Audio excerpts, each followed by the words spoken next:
Dear Captain Kokak, ako po si Jomar, tubong albay. Isa lang po akong simpleng estudyante at varsity sa basketball.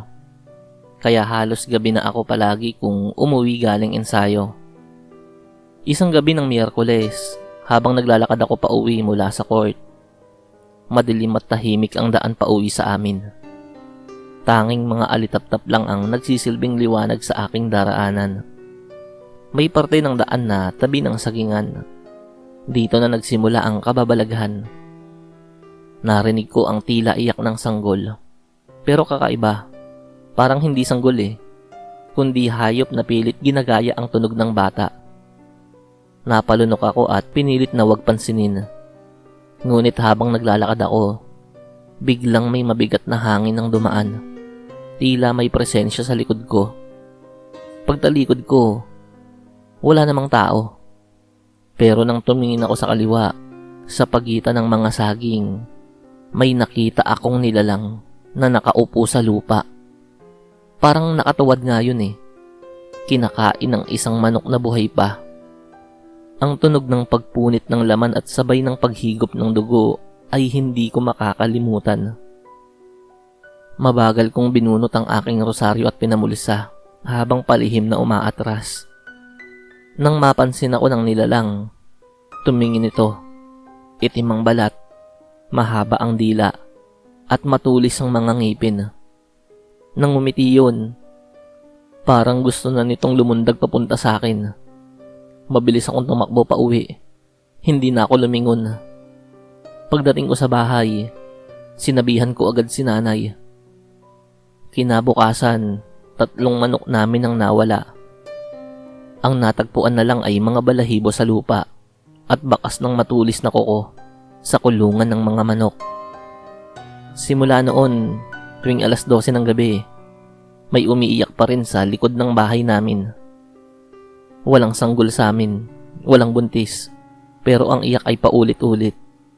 Tila may inaasam na laman loob.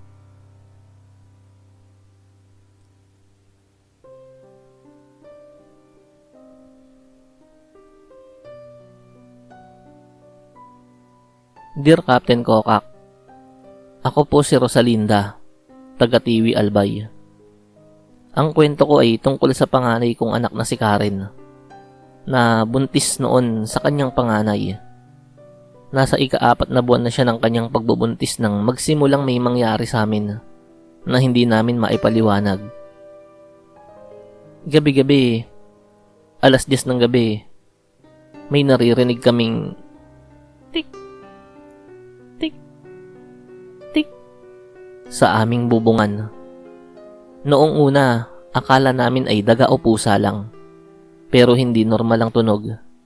Minsan mabagal. Minsan mabilis. Parang may umaakyat, bumababa.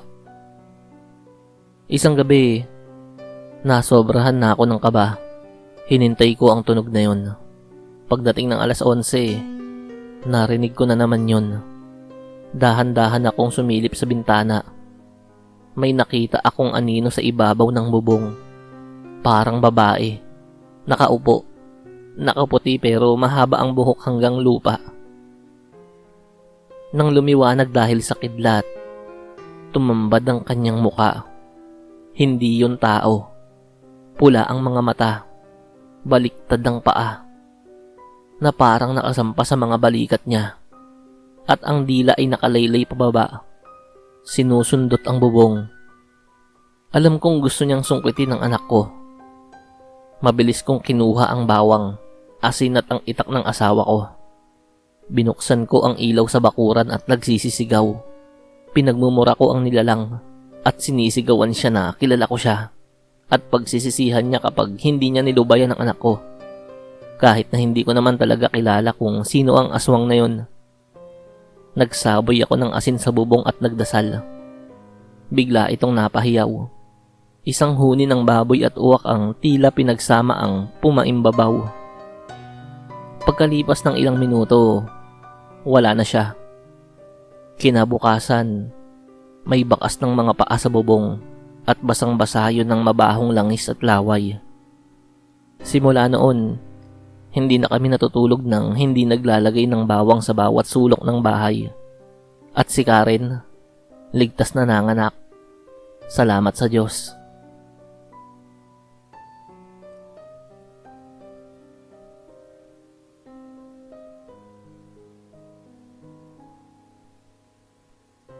Magandang gabi po, Captain Kokak. Ako po ay guro sa elementarya dito sa Bulusan, Sorsogon. Taon-taon ay may field trip kami sa Balete Eco Park. Isang taon, may nangyaring hindi ko makakalimutan. Isa sa mga estudyante ko, si Marlon, 10 taong gulang, ay nawala matapos ang tanghalian. Natagpuan namin siya sa ilalim ng punong balete. Tila tulala. Nang tanungin ko kung anong nangyari, umiyak siya at nagsabing may batang babae raw na umiiyak sa ilalim ng puno. Nilapitan daw niya to, nakaputi, walang sapatos, at may mahahabang kuko. Nang tanungin niya kung okay lang to, ngumiti lang raw ang bata at itinuro ang langit. Nang tumingin siya pataas, may nakita siyang pakpak na parang sa paniki. Pagtingin niya muli sa bata, nawala na raw yun. Kinagabihan, nilagnat si Marlon. Hindi siya magising. Ang mga mata niya ay kumikilos sa ilalim ng talukap at paulit-ulit siyang nagsasabing, "Huwag mo kong isama. Huwag mo kong isama." Tinawag namin ng albularyo. Ayon sa kanya, muntik nang mahila ang kaluluwa ng bata sa mundo ng mga nilalang sa Balete. Mga aswang na may lahing engkanto na nagpapanggap na bata para akitin ng mga inosente. Matapos ang ilang dasal at pagpapaligo ng halamang gamot, bumalik sa ulirat si Marlon. Pero mula noon, ayaw na niyang dumaan sa may Balete. Sabi niya, nandun pa rin daw ang bata at nakangiti sa kanya.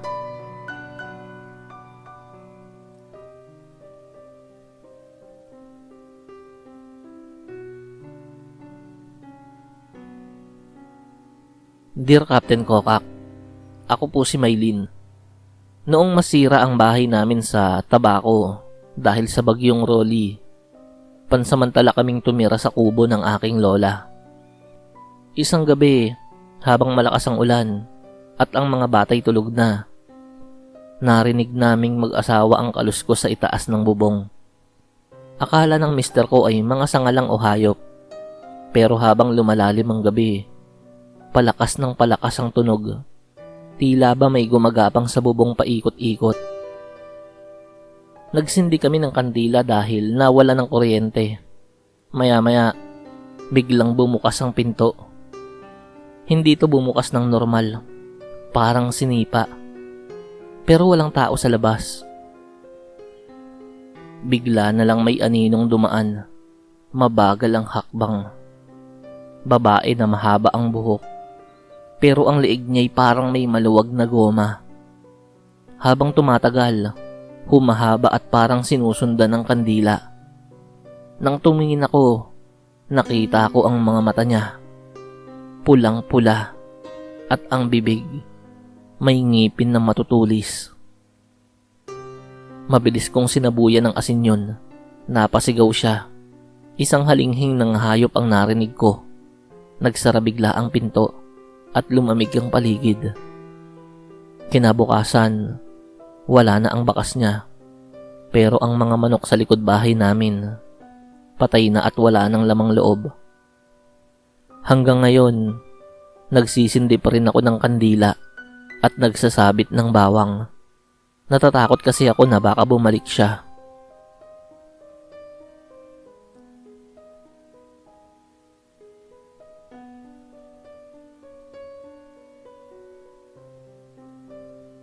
Dear Captain Kokak, ako si Mang Rudy, dating magsasaka. May kalabaw akong alaga na si Kaloy. Siya ang katuwang ko sa pag-aararo. Pero isang araw, pagmulat ko, wala na si Kaloy. Hinanap ko siya sa mga palayan, sa likod ng bundok. Hanggang sa nakita ko ang bakas ng kanyang paa na tila hinila papasok sa masukal na gubat. Sumunod ako. Doon sa gitna ng gubat, may nakita akong nilalang, parang baboy ramo, pero may mukha ng isang babae. Kinakain ito ang lamang loob ng isang hayop, ang kalabaw kong si Kaloy. Tumingin siya sa akin. Ang kanyang ngipin ay duguan. Ang kanyang mata ay nangungusap. Tumayo siya. Nagbago ang anyo at naging matandang babae. Nakahubad at may balat na itim na parang nasunog. Hindi mo mababawi sa akin ang pagkain ko. Tumakbo ko pa uwi. Kinabukasan, natagpuan ang kalabaw ko sa may ilog. Walang bituka, walang mata. At ang mga manok, pusa at kambing ng mga kapitbahay, lahat ay nawawala na.